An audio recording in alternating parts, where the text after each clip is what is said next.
Assalamualaikum warahmatullahi wabarakatuh. Waalaikumsalam warahmatullahi wabarakatuh. Semoga Allah senantiasa merahmati Imam An-Nawawi, Ustadz, keluarga, tim, seluruh umat Islam dimanapun dia berada, dan semoga Allah mengampuni dosa-dosa kita semua, amin ya rabbal alamin. Afwan Ustadz, izin bertanya, jika di kantor lama pernah ngeprint menggunakan printer, tinta, dan kertas kantor untuk kepentingan pribadi, apakah termasuk gulul? Jika iya, maka bagaimana cara menyelesaikannya? Apakah harus mengganti kertas dan tinta juga? Mohon pencerahannya Ustaz. Jazakallahu khair, barakallahu fikum. Ya, terima kasih atas pertanyaannya. Jawabannya tergantung akad. Artinya kalau perusahaan membolehkan, maka nggak ada masalah. Kalau perusahaan mengatakan yang ada di sini silakan gunakan, termasuk untuk pribadi-pribadi kalian ya, nggak ada masalah, maka silakan pakai gitu loh. Tapi kalau tidak diperbolehkan dan yang ada itu untuk digunakan bagi kepentingan kantor, nggak boleh kita buat kepentingan pribadi. Dan disinilah iman itu menjadi pembeda. Iman dan muraqabah, iman kepada Allah Subhanahu wa ta'ala, bahwa Allah melihat dan semua akan Allah hisab, dan nggak ada yang tersisa sama sekali. Sebagaimana yang kita sudah jelaskan, bahwa Allah akan hitung semuanya. Sebagaimana dalam surat Al-Anbiya ayat 47, wa nada'ul mawazin al-qista liyaumil qiyamah, kami akan meletakkan timbangan yang sangat adil pada hari kiamat. Fala tudlamu nafsun syai'a, nggak ada satupun jiwa yang dizolimi. Wa in kana mithqala habbatin min khardalin ataina biha, walaupun amalan atau hal tersebut hanya sebesar partikel yang sangat kecil atau hal yang sangat kecil, biji yang sangat kecil, kita akan datangkan.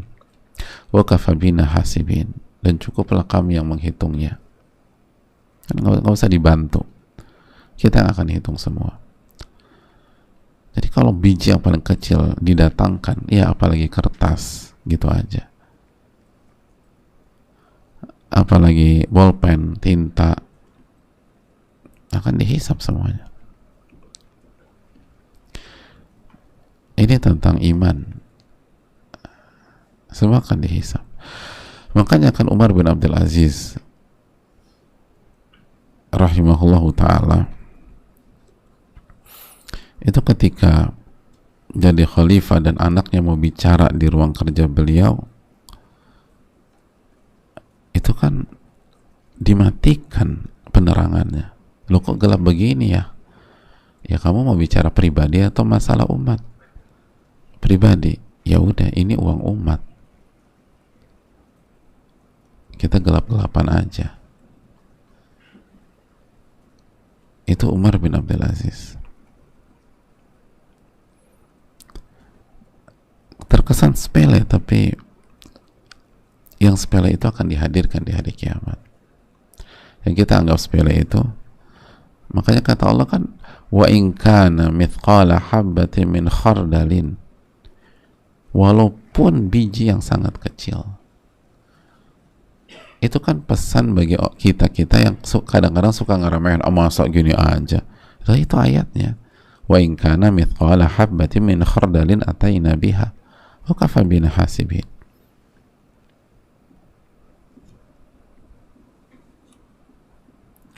Jadi semua akan dihadirkan, semua akan dihadirkan.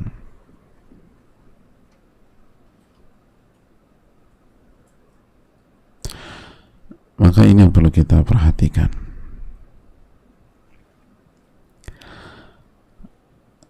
Gimana kalau memang nggak boleh terus kita pakai?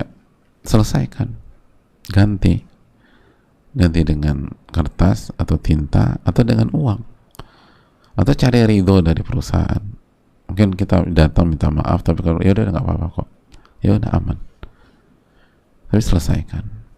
Makanya itu kata Nabi kan, selesaikan di dunia sebelum di akhirat nggak ada yang namanya uang, yang ada pahala dan dosa, gitu aja.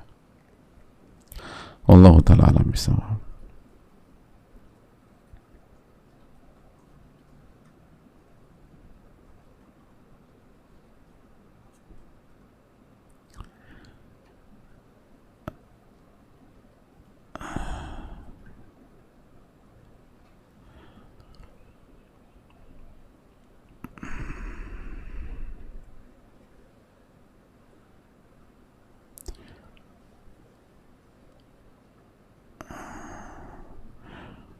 Assalamualaikum warahmatullahi wabarakatuh. Waalaikumsalam warahmatullahi wabarakatuh. Semoga Allah lindungi Ustadz, tim kajian, keluarga, dan seluruh kaum muslimin, dan semoga Allah merahmati Imam Nawawi dan keluarga, amin ya rabbal alamin. Izin bertanya, bagaimana cara kita yang dipuji agar tidak celaka? Terima kasih. Wassalam. Ya, terima kasih atas pertanyaan. Yang pertama, dengan mengembalikan semua pujian kepada Allah. Alhamdulillahi rabbil alamin. Segala puji itu milik Allah, Rabb alam semesta. Yang berhak dipuji itu Allah, bukan kita. Kalaupun kita melakukan perbuatan baik, itu karena taufik dari Allah Subhanahu wa ta'ala, bukan karena kehebatan kita. Itu karena taufik dari Allah. Makanya orang-orang hebat itu orang-orang yang punya karya besar, Nabi itu mengatakan apa, hadirin? Coba buka surat Hud ayat 88. Nabi Syuaib, kata beliau, wa ma taufiqi illa billah, alaihi tawakkaltu wa ilaihi unib, wa ma taufiqi illa billah, wa ma taufiqi illa billah. Tidak ada yang memberikan taufik kepada diriku kecuali dari Allah Subhanahu wa ta'ala. Alaihi tawakkaltu wa ilaihi unib. Hanya kepada Allah aku bertawakal dan hanya kepada Allah aku kembali. Jadi aku ini bisa begini itu hanya karena pertolongan dan taufik dari Allah. Gak bisa. Jadi kalau kita dipuji, sejatinya tuh bukan kita yang ini, tapi Rabbul Alamin. Rabbul Alamin. Lalu yang kedua, perlu kita tahu bahwa banyak sekali pujian ke diri kita itu berlebihan dan tidak sesuai dengan fakta, baik mungkin dari sisi porsi atau hakikat. Sebagaimana celaan itu berlebihan, dan itulah manusia.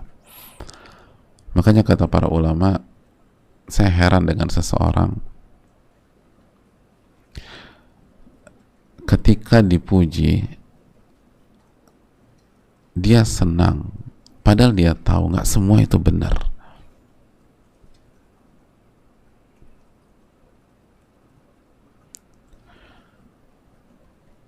Dan ketika dicela, dia marah dan mengatakan itu fitnah.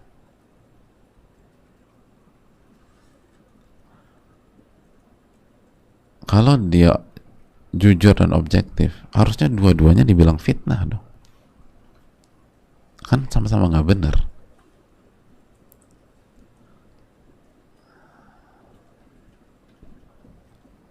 Tapi yang enak aja diterima, yang nggak enak baru ini fitnah, ini segala macam. Dan seringkali kalau celaan itu benar, kita tetap marah. Tapi kalau pujian itu salah, kita senyum-senyum.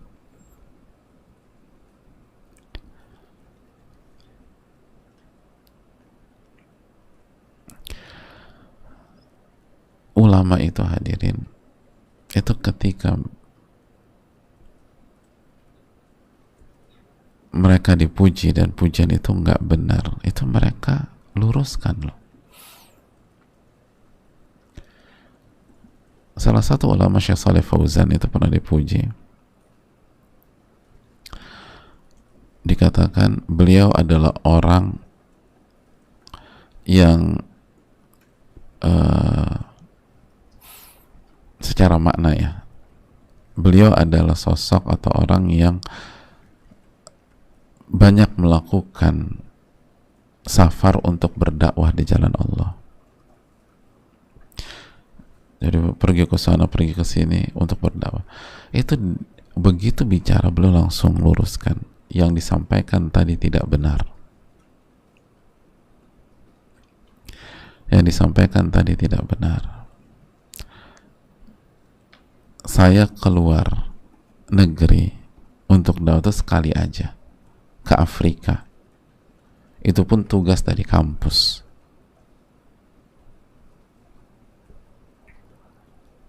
Bukan yang dikatakan oleh moderator tadi. Bayangkan, diluruskan di tempat itu juga, karena nggak benar.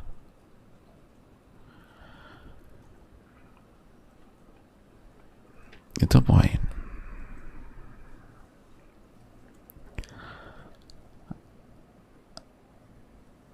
Yang berikutnya, hadirin Allah muliakan, doa kalau dipuji itu, Allahumma la tu'akhidni bima yaqulun. Ya Allah, janganlah hukum aku karena ucapan dan pujian yang disampaikan oleh dia atau mereka. Waj'alni khairan mimma yadhunnun, dan jadikanlah aku lebih baik daripada dugaan mereka. Waghfir li ma la ya'lamun, dan ampunilah dosaku yang mereka tidak ketahui.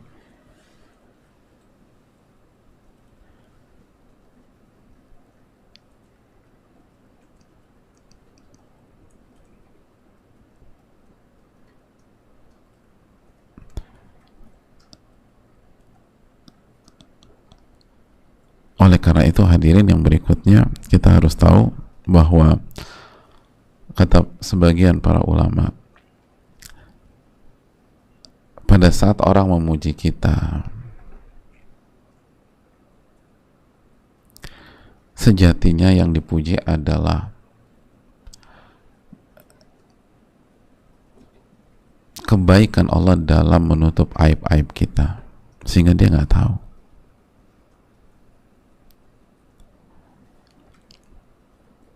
Sehingga dia nggak tahu.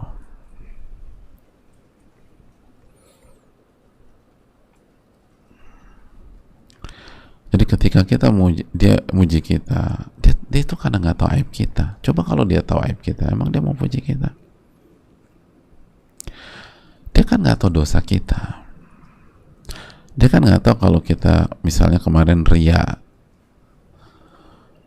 Kamu tuh kemarin Masya Allah banget deh, padahal kemarin tuh ria. Kenapa? Karena dia nggak tahu isi hati kita seperti apa. Tapi Allah tutup gitu loh. Lalu Allah kasih kesempatan kita taubat. Akhirnya malamnya taubat. Jadi sebenarnya yang bagus tuh malamnya, bukan yang paginya. Paginya tuh ria. Tapi karena manusia nggak ngerti apa-apa, yang dipuji paginya, karena malamnya pas kita nangis, kita taubat, itu kan nggak ada yang tahu. Misalnya begitu. Jadi jangan kegeeran dulu ketika kita dipuji. Itu karena Allah tutup aib-aib kita. Allah tutup dosa-dosa kita. Allah tutup khilaf-khilaf kita. Jadi harusnya kalau kita dipuji itu semakin malu sama Allah Jalla wa'ala. Dan semakin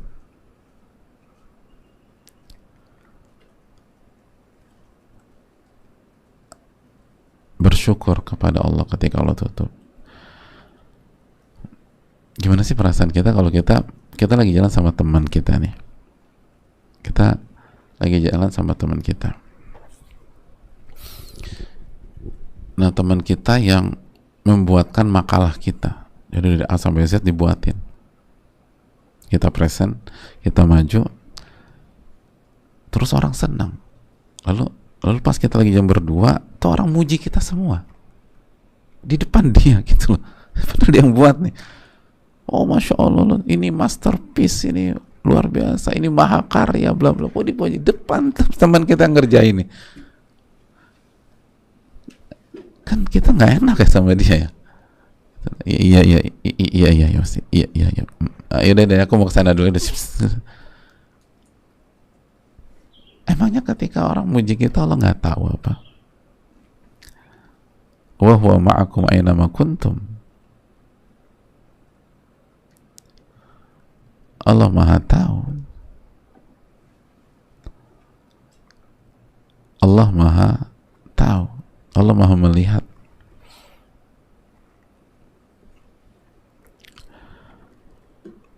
Ya, tapi itulah tauhid kita nih masih kurang, hadirin. Maka seringkali nggak refleks kalau kayak begini-begini. Senang aja gitu. Gila lu keren banget bro. Oh, makasih.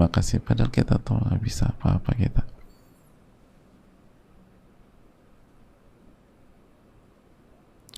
Semua tuh dikasih sama Allah Subhanahu wa Ta'ala. Gitu, hadirin. Dan kalau Allah buka itu aib, buka itu khilaf, kata para ulama, kalau dosa itu beraroma, nggak ada yang mau duduk dekat saya, nggak ada yang mau duduk di samping saya. Ya itulah kita seringkali lupa bahwa dosa kita tuh nggak beraroma aja. Coba kalau beraroma, semua berantakan. Allah Ta'ala bisawab. Kita lanjutkan, hadirin.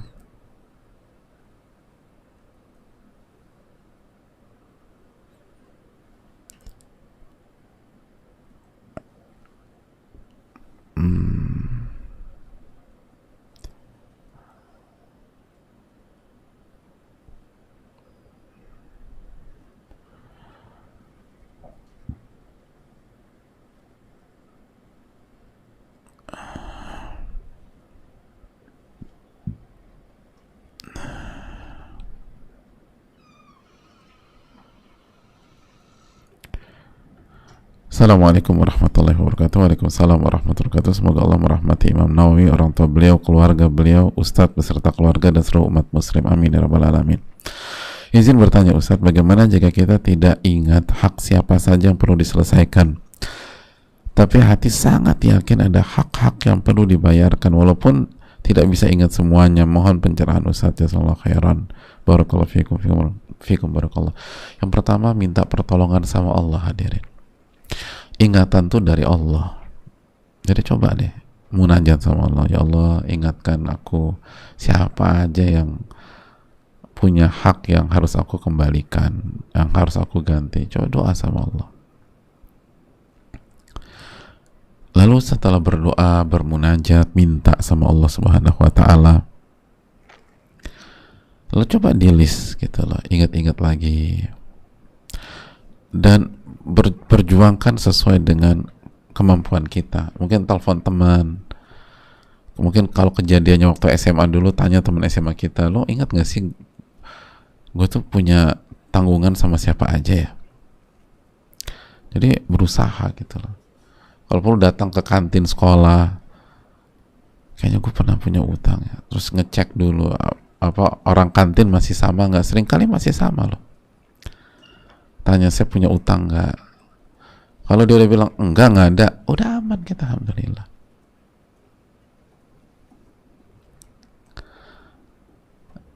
Jadi coba dulu, jangan siapa Ustadz? Aku tuh lupa. Ya udah istighfar, udah selesai ya. Jangan, ini masalah hak manusia. Besok tuh panjang. Besok mereka nggak akan, artinya besok tuh maksudnya di hari kiamat ya. Di hari kiamat mereka nggak lepaskan kita, kecuali jika Allah yang menyelesaikan itu semua.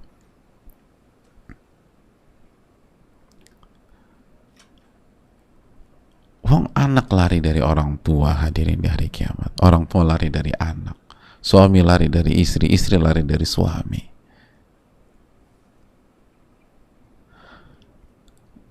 Banyak orang tua berharap anaknya jadi tumbal. Apakah kira-kira mereka akan lepaskan kita? Kita bawa kabur hak mereka, kita nggak bayar hak mereka, kita nggak ini, kita nggak itu.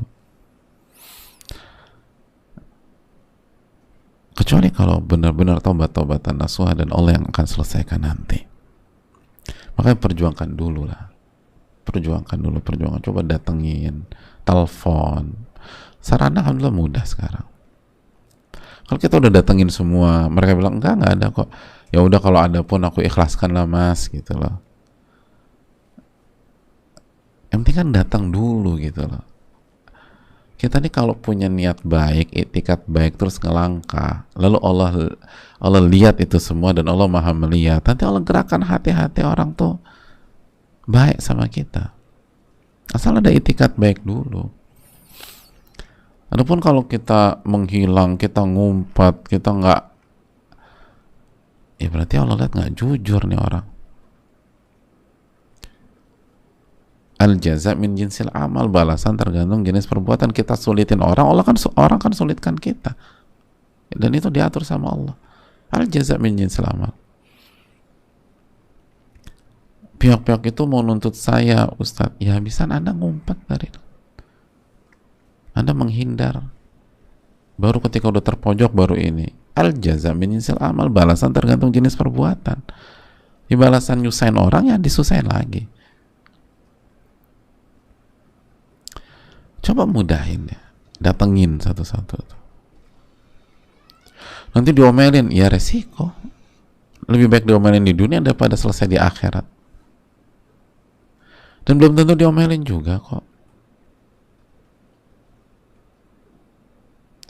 Belum tentu diomelin.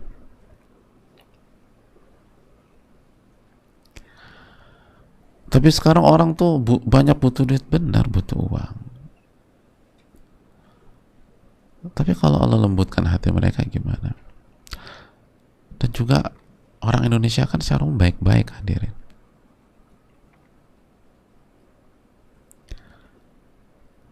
Gitu. Ya kita bersyukurlah kita di negeri ini secara umum tuh tabiat orang Indonesia tuh baik. Fitrahnya tuh baik.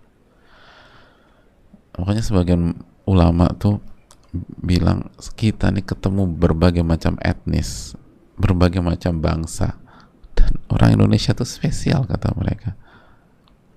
Maksudnya apa? Kan waktu haji dan umroh kan ketemu semuanya, haji, umroh. Lihat orang Indonesia nurut gitu kan, tarik ya haj, minggir. Sebagian orang tuh dilawan askarnya segala macam. Indonesia tuh ya gitu, fitrahnya baik emang, alhamdulillah. Ini wa amma bi ni'mati rabbika fahaddits. Ini tahadduts bi ni'mah. Allah tuh kasih fitrah tuh baik. Nah coba di tawakal ala Allah. Tawakal ala Allah. Didatengin. Allah ta'ala alam.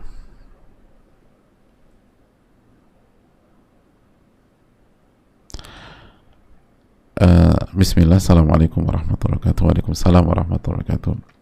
Ahsanallahu ilaikum wa iyyakum. Semoga Allah merahmati Al-Imam Nawawi rahimahullah, amin ya rabbal alamin. Para ulama yang senantiasa memberikan ilmu yang bermanfaat, amin ya rabbal alamin. Semoga Allah memberkahi Ustadz, tim keluarga dan seluruh kaum muslimin, amin ya rabbal alamin. Ustadz, bagaimana caranya menumbuhkan kecintaan terhadap Al-Quran? Karena tiap kali ingin membaca, hati seperti bicara, nanti aja deh, jam segini aja deh, besok deh, jadi imbuhan deh.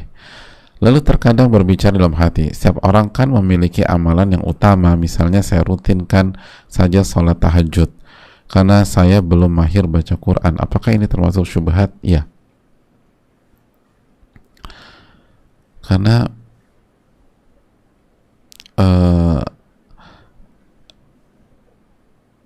kan gini loh hadirin, orang-orang atau setiap orang punya amalan andalan, itu bukan berarti menelantarkan yang wajib atau hal yang sangat urgent dan hal yang sangat penting. Misalnya ada orang, aku tuh kayaknya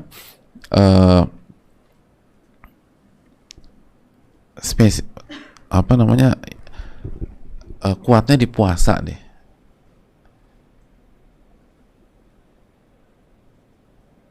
Kalau gitu aku nggak sholat asar lah, aku puasa aja. Kan nggak cocok. Puasa, sholat wajib harus dikerjakan. Salat wajib harus dikerjakan. Jadi perintah tetap dikerjakan, hadirin. Perintah tetap dikerjakan. Nah, Allah dan Rasulnya memerintahkan kita untuk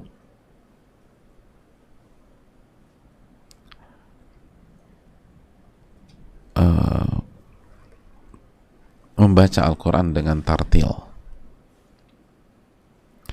Allah berfirman dalam surat Al-Muzammil ayat 4, warattilil Qur'ana tartila, dan bacalah Al-Quran dengan tartil. Jadi walaupun kita semangat tahajud, bukan berarti kita menelantarkan Al-Quranul Karim. Dan tahajud itu pun ciri khasnya membaca Al-Quran dengan lama. Itu kan ciri khas tahajud. Ciri khas qiyamul tahajud apa sih? Dipanjangkan kan bacaannya. Artinya kita harus belajar, hadirin. Khairukum man ta'allama al-Qur'an wa 'allamah. Sebaik-baik kalian yang mempelajari Al-Qur'an dan mengajarkannya.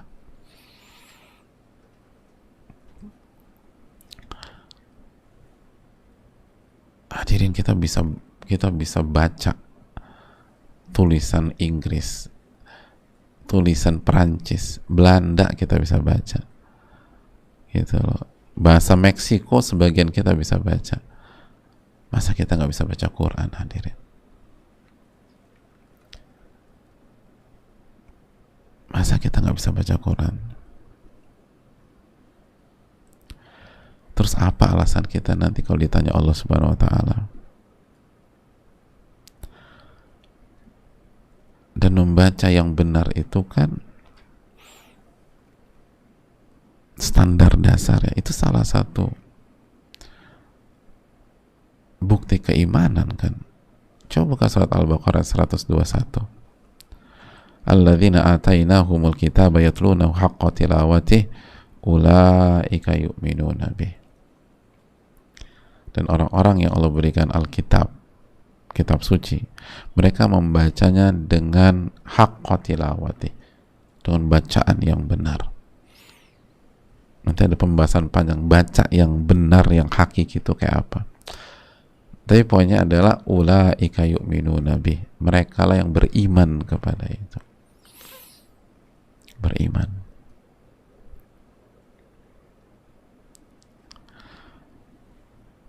Jadi ini tuh talbis iblis biar kita nggak bisa-bisa terus.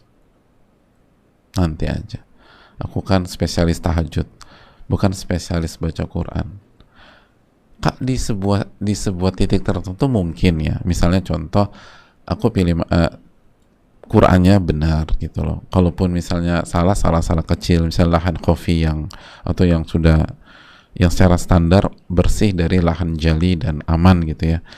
Terus dia punya opsi saya 2 jam di 2 jam di waktu malam saya baca Quran atau salat tahajud. Aku pilih salat tahajud aja deh.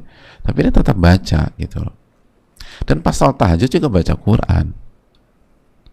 Karena kalau kita nggak bisa baca, terus tahajud baca apa dong? Karena kan ciri khas tahajud sekali lagi tulul qunut, berdirinya panjang, dan yang dibaca apa? Al-Quranul Karim. Yang dibaca adalah Al-Quranul Karim. Allah Ta'ala bisawab. Ingat, Allah kasih waktu, Allah kasih kita umur. Masa nanti ketika kita wafat benar-benar nggak bisa baca Quran? Dan nggak akan bahagia orang yang nggak akan bahagia dengan sebenar-benarnya bahagia yang dalam gitu loh. Karena Quran tuh inti. Ala bidzikrillahi tatmainul qulub, ketahuilah dengan berzikir kepada hati jadi tenang. Dan para ulama katakan apa? Sebaik-baik zikir adalah membaca Al-Quran. Gimana hati kita tenang kalau kita nggak baca Al-Quran? Allah Ta'ala bisawab.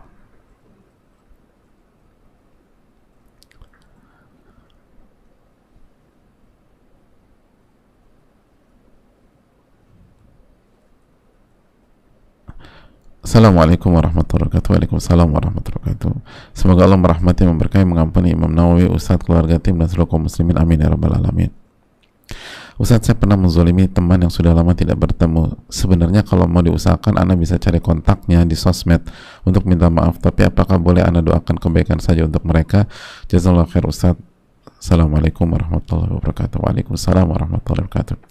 Tergantung, kalau mereka tahu, bahkan mereka sakit hati dulu, kesal, kecewa, ada perasaan itulah, maka harus dicari minta maaf. Harus minta maaf. Tapi kalau mereka nggak tahu, mereka senang-senang aja dan seterusnya, ya udah cukup doakan. Nggak usah membuka masalah yang sudah tertutup gitu loh. Jangan membuka masalah yang sudah selesai. Nanti panjang lagi. Tapi kalau, jadi ini kan fungsinya menyelesaikan masalah, bukan membuka masalah yang sudah selesai. Jadi kalau dia nggak tahu, berarti masalah pada dasarnya udah selesai. Nah, tinggal doakan terus. Tapi kalau mereka tahu dan mereka kecewa, mereka sakit hati, dan kita nggak tahu mereka sakit hati atau enggak, tapi jelas mereka tahu. Kita yang bicarakan, kita yang ngomongin dan seterusnya. Minta maaf. Wallahu ta'ala misal.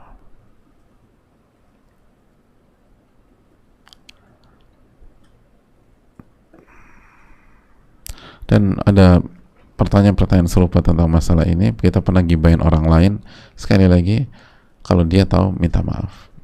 Dan kalau dia nggak maafin, tanya gimana cara agar saya dihalalkan. Makanya sebagian ulama kan, kalau memang harus bisa diselesaikan dengan uang, selesaikan dengan uang. Karena berat hadirin di hari kiamat. Tapi kalau dia nggak tahu, doakan, lalu klarifikasi di pihak-pihak yang dulu kita omongkan dia di hadapan mereka. Kita katakan yang waktu itu saya sampaikan tentang dia nggak benar, dalam arti itu ghibah, itu haram, dan saya bertobat, dan sebenarnya dia baik gitu loh. Dia punya sisi-sisi positif, jadi puji dia juga di majelis yang sama. Wallahu ta'ala misawab.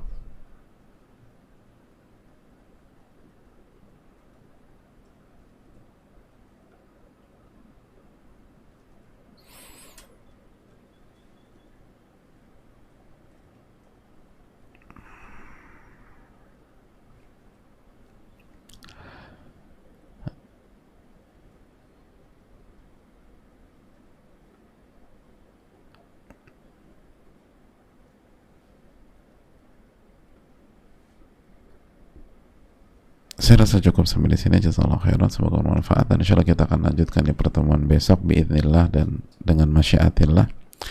Semoga Allah menerima amal ibadah kita, semoga Allah memaafkan kita. Rabbana taqabbal minna, subhanakallahumma bihamdika, asyhadu an la ilaha illa anta, astaghfiruka wa atubu ilaik. Assalamualaikum warahmatullahi wabarakatuh.